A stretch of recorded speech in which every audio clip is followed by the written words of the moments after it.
حضرت ابو بکر وہ واحد صحابی ہیں جن کی 4 نسلیں صحابی ہیں، یعنی والد بھی صحابی، بیٹا بھی صحابی، اور پوتا بھی صحابی، اور خود بھی صحابی. اور ثانی اثنین اذ ہما فی الغار اذ یقول لصاحبہ، نواسہ بھی صحابی، عبداللہ بن زبیر، یعنی 4 پشتے صحابی ہیں، یہ واحد صحابی ہیں.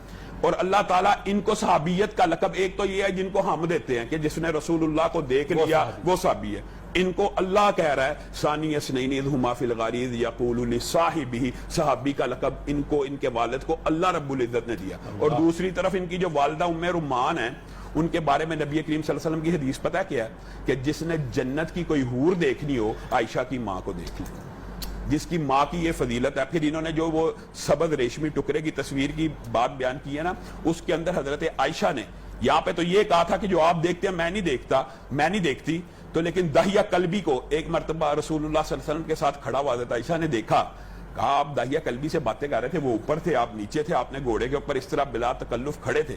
کہا تجھے نہیں پتا وہ جبریل امین تھے، داہیہ قلبی کی شکل میں آئے تھے اور تجھے سلام کہہ رہے تھے. تو حضرت عائشہ نے پھر سلام کہا. اس کا مطلب ہے جبریل امین ایک مرتبہ سلام نہیں لے کے آئے. امی عائشہ نے خود اپنے چند فضائل بیان کیے خود کہ مجھے جو 9 فضیلتیں دیگر دنیا کی عورتوں پہ حاصل ہیں، فخر سے نہیں بتا رہی لیکن یہ قدرتی بات ہے حاصل ہے. ایک تو میں رسول اللہ صلی اللہ علیہ وسلم کی بیوی ہوں، دوسری بات یہ ہے کہ میں واحد بیوی ہوں کہ جس کے حجرے کے اندر رسول اللہ محو استراحت ہوتے، میرے پاس لیٹے ہوتے تو وحی نازل ہو جاتی، اور کسی ام المومنین کے پاس اس طرح وحی نہیں آئی.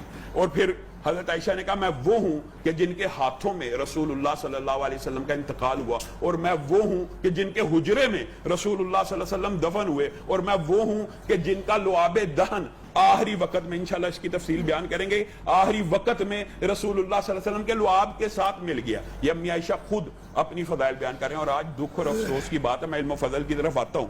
دکھ اور افسوس کی بات ہے کہ نبی کریم صلی اللہ علیہ وسلم نے فرمایا تھا من سبا صحابی، جو میرے صحابی کو برا بلا کے اس پہ اللہ کی، فرشتوں کی اور جمیع انسانیت کی لعنت ہوتی ہے. ایک عام فہم سی بات ہے، آج یہ بات بھی سمجھنے کی ضرورت ہے. میں آپ کو یا آپ مجھے کافر کہیں یا بے ایمان کہیں تو ہم میں سے ایک بندے کا کافر ہونا یقینی ہے. رسول اللہ صلی اللہ علیہ وسلم کی حدیث ہے کہ کوئی اپنے بھائی کو کافر کہے نا، وہ کافر نہیں ہے نا، تو واپس آ جاتا بندے کے اوپر وہ الزام پلٹ جاتا ہے. تو جو بدبخت صحابہ کے ایمان کے اوپر شبہ کرتے ہیں یا صحابہ کو کافر کہتے ہیں یا اس طرح کی ازواج مطہرات کے اوپر کیچڑ اچھالتے ہیں، آپ بتائیے ان کا ایمان. یہ اللہ کی سنت ہے کہ کوئی بندہ کسی صحابی کے بارے میں جو الزام دے، الا انہم هم الصفا، صحابہ کو کہا نا کہ یہ بیوقوف، اللہ نے کہا نہیں یہ نہیں تم بیوقوف ہو. انہوں نے صحابہ کا مذاق اڑایا، اللہ نے کہا اللہ یستہزئ بہم، اللہ تمہارا مذاق اڑائے گا. تو ایک ہمیں یہ احتیاط ضرور کرنی چاہیے معاشرے کے اندر کہ کسی صحابی کے بارے میں، صحابہ کا آپس میں جو سٹیٹس ہے، آپس میں جو ان کا مقام ہے، وہ ہم پلہ کلاس میں فرق ہے لیکن کلاس سیم ہے.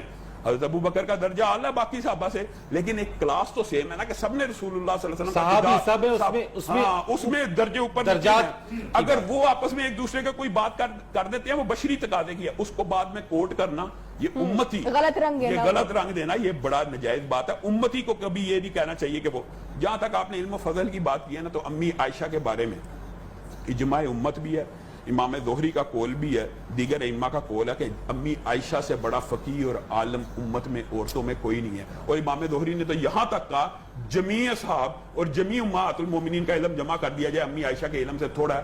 آپ مجھے بتائیں امریکہ کے اندر یا یورپ کے اندر جس وقت عورت کو شخص قرار دینے کی، ابھی عورت کو شخص قرار دیا گیا 19ویں صدی میں، آپ کو پتا عورت کو ووٹ کا حق کب ملا، عورت کو وراثت کا حق کب ملا.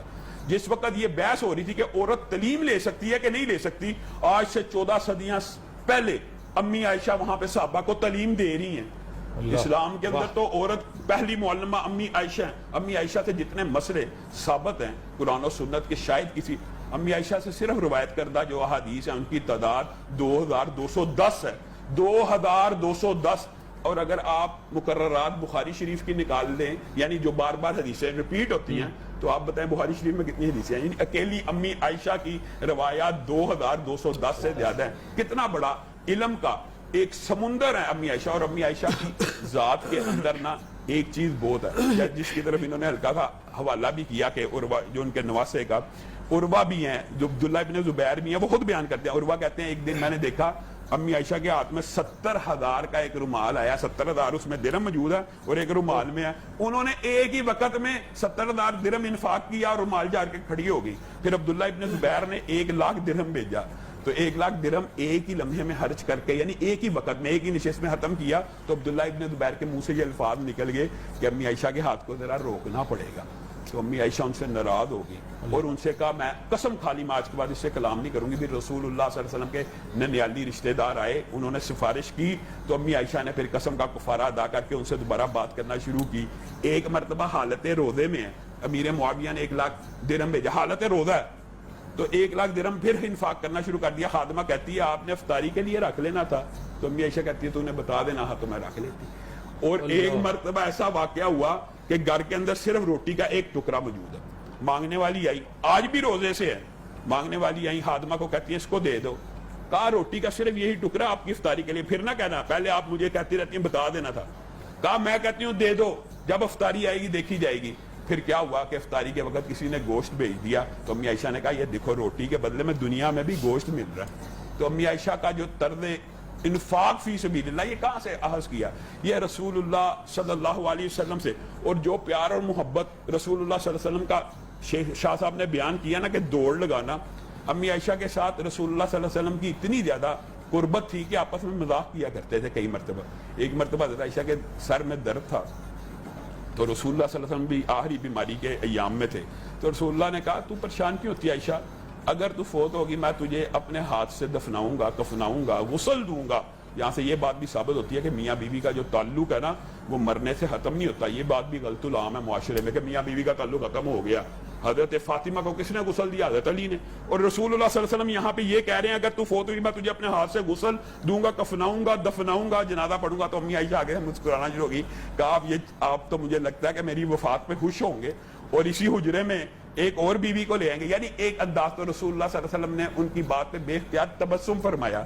ایک مرتبہ حضرت عائشہ عمر میں تو کم تھی نا، 9 برس کی عمر میں رخصتی ہو گئی اور جب وہ آئی نا ان کے پاس ظاہر ہے بچپن کے کچھ کھلونے موجود تھے، ایک گھوڑا بھی تھا.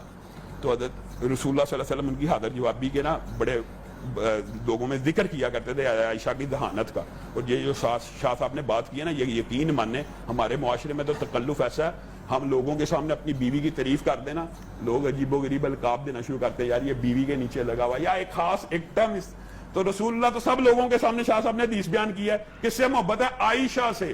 سارے صحابہ کے سامنے کہہ رہے ہیں اور اس مردوں میں سے عائشہ کے باپ سے، یہ نہیں کہا ابو بکر سے، یہ نہیں کہا صاحب غار سے، کیا کہا؟ عائشہ کے باپ سے. تو حضرت عائشہ ایک مرتبہ گھوڑے سے کھیل رہی ہیں، ان گھوڑے کے پر تھے. تو رسول اللہ صلی اللہ علیہ وسلم نے کہا عائشہ یہ گھوڑا؟ کہا جی یہ اللہ کے رسول یہ گھوڑا. کہا گھوڑوں کے تو پر نہیں ہوتے. تو آگے سے فٹ کہتی ہیں حضرت سلمان کے گھوڑوں کے پر تھے کہ نہیں؟ تو رسول اللہ صلی اللہ علیہ وسلم مسکرانا شروع ہو گئے کہ یہ کیسی حاضر جوابی ہے. اور کہاں سے کہاں ملائی بات. بالکل. اور یہ حضرت صفیہ کا جو شاہ صاحب نے واقعہ بیان کیا نا، امی عائشہ کو رسول اللہ صلی اللہ علیہ وسلم نے یہ کہا کہ آپ یہ پیالہ بھیجیں، پیالہ آپ نے توڑا، پیالے کے بدلے پیالہ دینا پڑے گا. حضرت عائشہ کے گھر سے وہ تھالی لے گیا صفیہ کو.